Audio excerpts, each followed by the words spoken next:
नमस्कार दोस्तों, कैसे हैं आप लोग। मैं पुष्पेंद्र स्वागत करता हूं आपका एक बार फिर आपके अपने चैनल सैलरी ज्ञान इन्वेस्टमेंट में, जहां मिलती हैं आपको सैलरी और इन्वेस्टमेंट से जुड़ी सारी जानकारियां।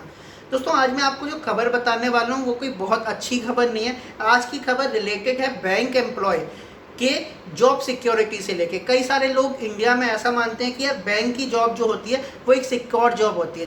जब वो गवर्नमेंट जॉब के लिए तैयारी करते हैं तो उनके पास एक ऑप्शन होता है कि यार हम बैंक में जा सकते हैं। वो एसबीआई का एग्जाम देते हैं, वो आईबीपीएस पीओ का एग्जाम देते हैं, बिकॉज एवरीबडी थिंक्स कि यार जो बैंक की जॉब है वो एक सिक्योर जॉब है, वो एक गवर्नमेंट जॉब है। लेकिन आज मैं जो आपको खबर बताने जा रहा हूँ ये इसी के लिए सबसे ज़्यादा बुरी खबर है। मतलब इन चीज़ों के लिए जो लोग ये मानते हैं कि बैंक की जॉब एक सिक्योर जॉब है, उसके लिए ये सबसे ज़्यादा बुरी खबर है। तो दोस्तों, खबर क्या है? खबर ये है कि आपने यार ये सुना होगा, पिछले कई दिनों से न्यूज़ चल रही है कि नीति आयोग, जो कि गवर्नमेंट का एक थिंक टैंक है, उन्होंने यूनियन मिनिस्ट्री ऑफ फाइनेंस को 2 बैंकों के प्राइवेटाइजेशन का एक प्रपोजल भेजा है।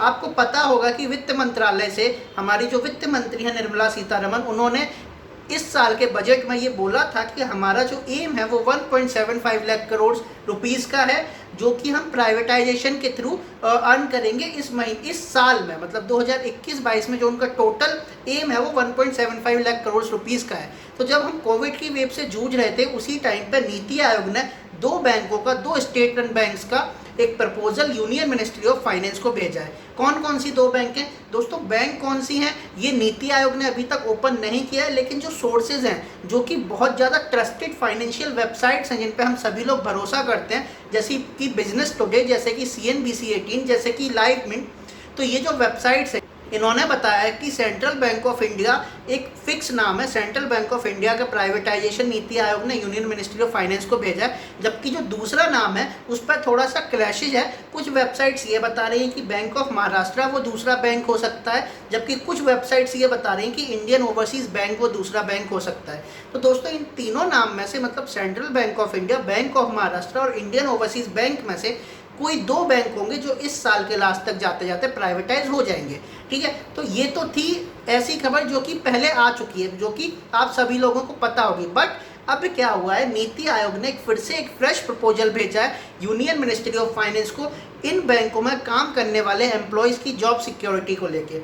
इन बैंकों में काम करने वाले एम्प्लॉयज़ की जॉब सिक्योरिटी का क्या होगा, उसके लिए नीति आयोग ने प्रपोजल में ये बोला है कि जो भी ओनर इसको ओन करेगा इस साल के एंड में, मतलब जब हम प्राइवेटाइज कर देंगे इन दोनों बैंकों को, तो जो भी ओनर, जो भी कंपनी इनको ओन करेगी, उन कंपनी के ऊपर ये लायबिलिटी होगी कि उन्हें 1 साल तक ये जितने भी एम्प्लॉयज़ हैं बैंक के, जो भी बैंक प्राइवेट होगा उनके जितने भी एम्प्लॉयज़ हैं, चाहे वो स्टाफ हो चाहे वो ऑफिसर हो, जितने भी एम्प्लॉयज़ हैं उनको 1 साल के लिए उनको रखना पड़ेगा। तो ये लायबिलिटी नीति आयोग ने एक प्रपोजल बना के यूनियन मिनिस्ट्री ऑफ फाइनेंस को दी है कि बैंक में जो लोग काम करते हैं उनकी जो जॉब सिक्योरिटी है, जो उनकी जॉब गारंटी है, वो अगले 1 साल तक होगी। मतलब सपोज करिए आज के दिन अगर central bank of India private हो जाता है तो आगे आने वाले 1 साल, मतलब कि 14 जून 2022 तक जो कंपनी ओन करने वाली है सेंट्रल बैंक ऑफ इंडिया को, उसको एम्प्लॉयज़ को रखना पड़ेगा जो कि सेंट्रल बैंक ऑफ इंडिया के पुराने एम्प्लॉयज़ हैं।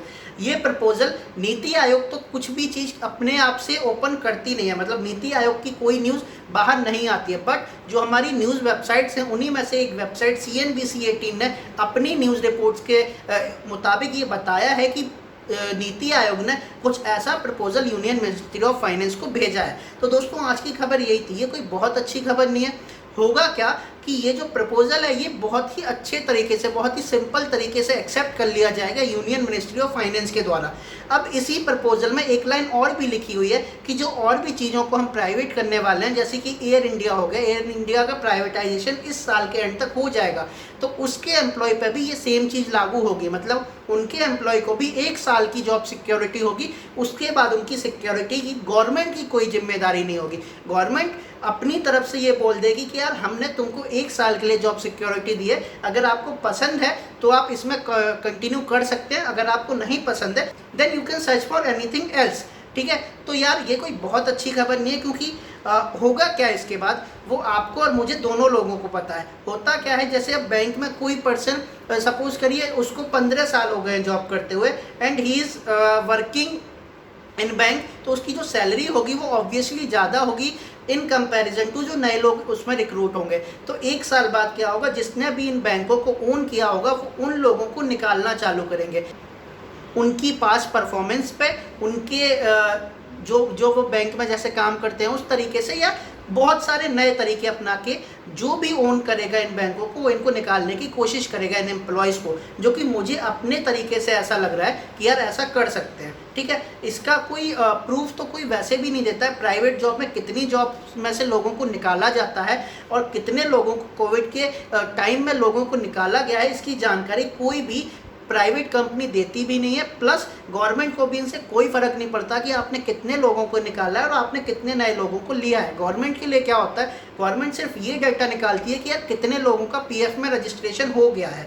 तो होता क्या है कि जो प्राइवेट कंपनीज़ हैं वो पुराने एम्प्लॉयज़ को बाहर करके, मतलब जैसे जिनको 10 साल हो गए, ठीक है, उनको बाहर करके 2-3 लोग नए ले लेते हैं और उन 2-3 लोगों की सैलरी उस 1% के बराबर होती है। तो यार ये जो न्यूज़ आई है, ये जो प्रपोजल नीति आयोग ने भेजा, ये कोई बहुत अच्छा प्रपोजल नहीं है। जो भी लोग गवर्नमेंट जॉब की आशा करते हैं, तो आगे आने वाले टाइम में गवर्नमेंट जॉब और भी ज़्यादा कम होने वाली है।